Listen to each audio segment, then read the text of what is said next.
Salam Bapak Ibu, salam sejahtera. Kita kembali bertemu dalam merenungkan firman Tuhan. Hari ini dari Lukas pasal 17 ayat yang pertama sampai ayat yang ke-10.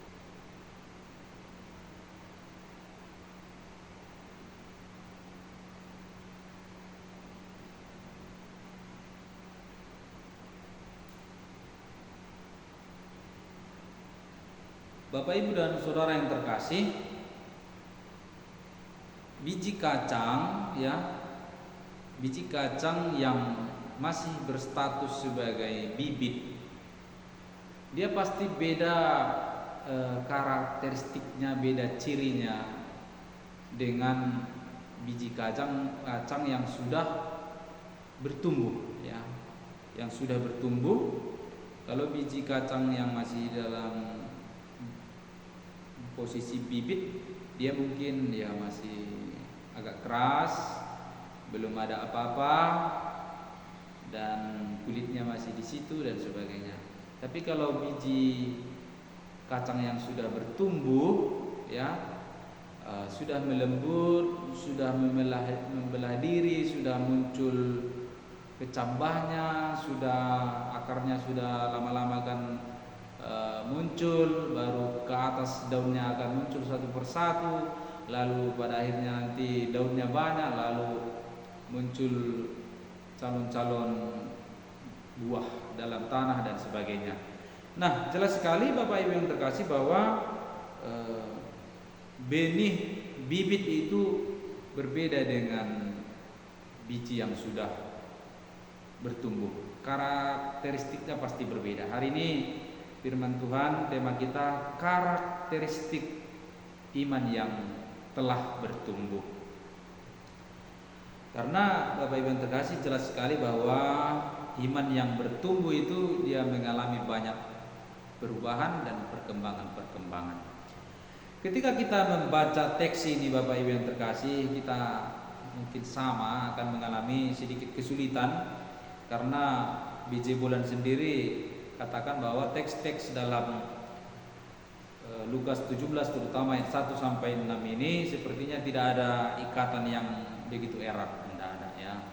Nah, itu benar, tidak ada ikatan yang begitu erat, tapi bukan berarti bertentangan, tapi bukan juga berarti sama sekali tidak ada kaitan, bukan begitu, ya. Kalau kita mencari satu frasa atau satu kalimat yang cocok disematkan untuk ayat 1 sampai 6 bahkan sampai ayat yang ke-10 ini, saya memberikan usul, ya, bahwa dari seluruhnya ini untuk merangkum satu kesimpulan yang sama, ini adalah karakteristik iman orang yang telah bertumbuh. Nah, Bapak Ibu yang terkasih, iman yang telah bertumbuh yang dimaksud di dalam firman Tuhan ini adalah orang-orang yang telah mengenal Tuhan dengan baik, ya, dan orang-orang yang sudah menyerahkan diri, berusaha menyerahkan dirinya kepada Allah dan tidak ragu-ragu akan kebaikan Allah. Jadi orang-orang yang demikian, orang-orang yang memiliki iman itu, dia punya karakteristik 4 hal. Yang pertama, pola hidupnya menjadi teladan, tidak menyesatkan, ya, tapi pola hidupnya adalah teladan. Yang kedua, hidup mengampuni ketika disakiti oleh orang lain. Dan yang ketiga, dia melihat kemustahilan sebagai sesuatu yang bisa diraih, ya. Dan yang keempat, melayani dengan rendah hati. Itu 4 ini dari Lukas 17 ayat 1 sampai 10. Saya akan jelaskan satu persatu. Yang pertama, pola hidupnya menjadi teladan. Orang yang imannya telah bertumbuh, Bapak Ibu dan Saudara, akan berusaha supaya pola hidupnya, ucapannya, gesturnya, tingkah lakunya, pengajaran-pengajarannya, nasihat-nasihatnya itu layak diteladani oleh orang lain, sehingga orang lain tidak tersandung, tidak terpeleset, dan tidak tersesat, ya. Sadar atau tidak Bapak Ibu yang terkasih, pola hidup Kristen itu mengambil peranan penting. Apakah orang yang melihatnya itu bisa melihat jalan yang benar atau malah tersesat, gitu ya. Para penyesat baik melalui ucapan verbal maupun juga tindakan, mereka itu menurut firman Tuhan yang kita baca ini layak dihukum, ya. Dia layak dihukum atas perbuatannya. Tetapi murid-murid Yesus, demikian juga kita Bapak Ibu yang terkasih, tidak ditempah untuk menerima hukuman, ya. Tidak dipersiapkan menjadi orang-orang yang terhukum, tidak, ya. Tidak ditargetkan supaya leher kita ini diikatkan lalu kita dicampakkan ke dalam laut, ya. Kita tidak ditempah seperti itu, kita tidak diharapkan seperti itu. Tetapi orang-orang atau murid-murid, ya, orang-orang Kristen diharapkan Bapak Ibu yang terkasih, ya, ditargetkan memasuki kerajaan Allah yang sudah disediakan itu dengan kasih karunia. Bapak Ibu, jadi panggilan kita adalah jelas, ya, supaya kita bisa menjadi penunjuk jalan bagi orang lain melalui ucapan dan tindakan-tindakan kita, bukan menyesatkan orang lain, ya. Nah, jadi mari perhatikan gaya hidup kita, perhatikan kehidupan kita, perhatikan cara bicara kita, perhatikan bagaimana kita bersikap, karena itu akan menjadi bisa menjadi petunjuk jalan bagi orang lain atau malah mau menyesatkan orang lain di dalam mengikut Tuhan. Nah, jadi hati-hati kita, karena kita adalah orang-orang yang harus bisa menjadi penunjuk arah, bukan penyesat di dalam kehidupan. Yang kedua, hidup mengampuni. Bahkan mengampuni ini Bapak Ibu ketika disakiti berkali-kali. Mereka yang imannya telah tumbuh Bapak Ibu, dia sadar betul bahwa ia juga adalah orang yang melakukan kesalahan berulang-ulang dan telah diampuni Tuhan juga berulang-ulang. Karena itu orang-orang yang imannya sudah bertumbuh, kalau ada orang lain bersalah kepadanya, menyakiti hatinya bahkan sampai 70 kali 7 kali, itu angka yang melambangkan total, kepenuhan, sempurna, lengkap, ya. Selagi orang itu meminta maaf dan mengaku menyesal dan mau memperbaiki diri, siapapun Bapak Ibu saudara yang imannya sudah bertumbuh, mereka akan mampu melakukan itu, ya. Mereka akan merespon orang-orang yang bersalah dengan baik. Mereka akan memberikan kesempatan. Tentu Bapak Ibu yang terkasih, ini juga pelajaran bagi kita betapa banyaknya orang Kristen sekarang ini sensi sekali, ya, sensi sekali, mau menang sendiri. Begitu dia bersalah, dia minta maaf. Kalau minta maaf masih syukur. Ada yang menganggap seolah-olah tidak ada masalah begitu. Oke, ada lagi yang dia salah, dia minta maaf. Tapi ketika orang lain salah dan minta maaf, dia mungkin jual-jual mahal, mungkin tidak mau memaafkan, mungkin tidak mau mengampuni dan sebagainya. Nah, jadi Bapak Ibu yang terkasih, betapa banyak orang sekarang sulit untuk mengampuni, ya. Itu realita, ya. Kalau dalam istilah Batak Toba ada lagi istilahnya mardum di Tano Narara, ya. Tano Narara itu tanah merah kuburan. Artinya ya kalau dibilang mardomu sebenarnya berdamai di kuburan, itu hanya kata kiasan yang mengatakan tidak ada perdamaian sampai mati, kira-kira begitu. Nah, jadi orang yang imannya sudah bertumbuh, sudah tentu dia adalah orang yang mengampuni. Yang kedua adalah yang ketiga adalah melihat kemustahilan sebagai sesuatu yang dapat diraih. Bapak Ibu, orang-orang yang menghidupi Allah setiap hari melihat bahwa hal-hal yang mustahil di kalangan manusia sangat mungkin dilakukan di dalam Allah. Apa itu? Kembali ke tadi, contohnya mengampuni berulang-ulang. Nah, itu di kalangan manusia biasa seperti kita, ya itu adalah sesuatu kemustahilan. Ya, itu adalah sesuatu yang tidak bisa dikerjakan. Tetapi orang-orang yang imannya sudah bertumbuh, Bapak Ibu yang terkasih, menghidupi Tuhan setiap hari di dalam hidupnya, dia tahu bahwa dengan kekuatan sendiri memang tidak bisa, ya, tapi dengan kekuatan Tuhan itu bisa dilakukan. Kalau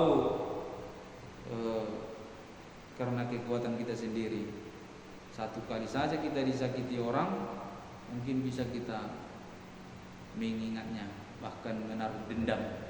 Satu kali ya, konon lagi 70 kali 7 kali, konon lagi. Nah, tetapi orang yang menghidupi Allah, dia mengasihi ruang di dalam hatinya bahwa ini dapat kulakukan melampaui kalangan manusia. Jadi teks kalau kita membaca tadi di sini di dalam firman Tuhan ini, Bapak Ibu yang terkasih, dia katakan bahwa orang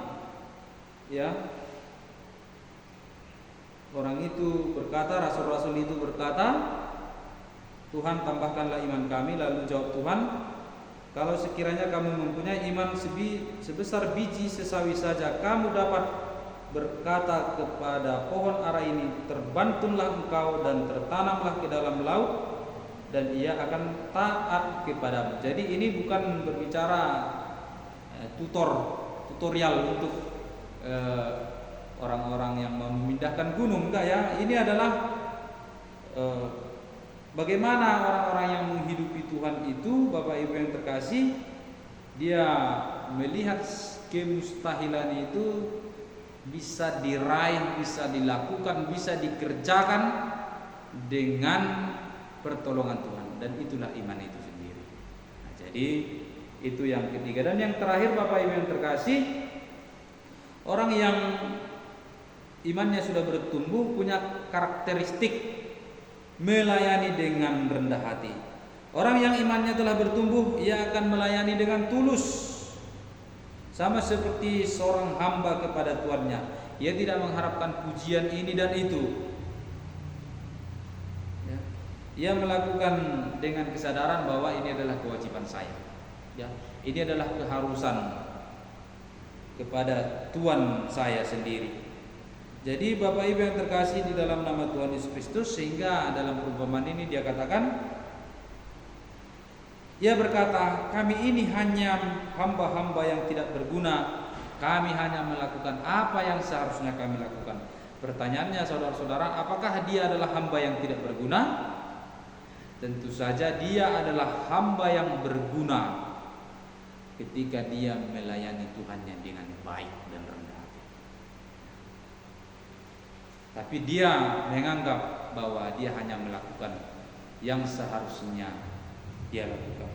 Ini kritikan bagi kita, Bapak Ibu yang terkasih, betapa banyak orang Kristen yang mau melayani, belum apa-apa sudah sombong duluan, ya, belum apa-apa sudah menanti-nantikan puji-pujian, ya. Kenapa? Karena banyak orang melayani tapi tidak menyadari bahwa pelayanan itu adalah kewajiban terhadap orang-orang yang memiliki Tuhan. Kewajiban bagi orang-orang yang dikasihi oleh Tuhan. Jadi banyak orang tidak menyadari bahwa melayani adalah keharusan, ya, karena kemurahan Tuhan yang sudah kita terima. Karena itu Bapak Ibu yang terkasih, melayanilah dengan tulus dan rendah hati. Serahkanlah pelayanan kita kepada Tuhan sebagai persembahan yang harum, ya, dan biarlah Tuhan yang melihat itu dari atas, dan Dia yang melimpahkan berkatnya bagi kita. Jadi kita lakukan itu dengan segenap hati dan bukan untuk mencari puji-pujian. Jadi ada 4 ciri atau karakteristik iman orang yang telah bertumbuh dari Lukas 17 ayat 1 sampai 10. Pertama, pola hidupnya menjadi teladan bukan menyesatkan. Yang kedua, hidup mengampuni ketika hatinya tersakiti. Yang ketiga, melihat kemustahilan sebagai sesuatu yang bisa diraih karena pertolongan Tuhan. Dan yang terakhir, mereka yang melayani dengan rendah hati. Amin. Mari kita berdoa. Tuhan, terima kasih kami belajar dari firman-Mu ini. Ajari kami Tuhan supaya kami bisa menjadi orang-orang yang bertumbuh iman, karakteristik kami yang baik Tuhan di dalam hidup ini. Ajari kami supaya hidup kami, pola kami, gaya hidup kami bisa sebagai penunjuk arah kepada Tuhan bagi mereka-mereka yang mencari Engkau. Dan ajari kami untuk mengampuni orang-orang yang menyakiti kami. Dan biarlah kami melihat hal-hal luar biasa yang bisa Tuhan kerjakan di dalam diri kami, meski itu Tuhan sebuah kemustahilan. Dan ajar kami melayani dengan rendah hati dalam hidup kami sebagai orang-orang yang Tuhan telah tebus. Terima kasih Tuhan, dalam nama Tuhan Yesus Kristus kami berdoa. Amin.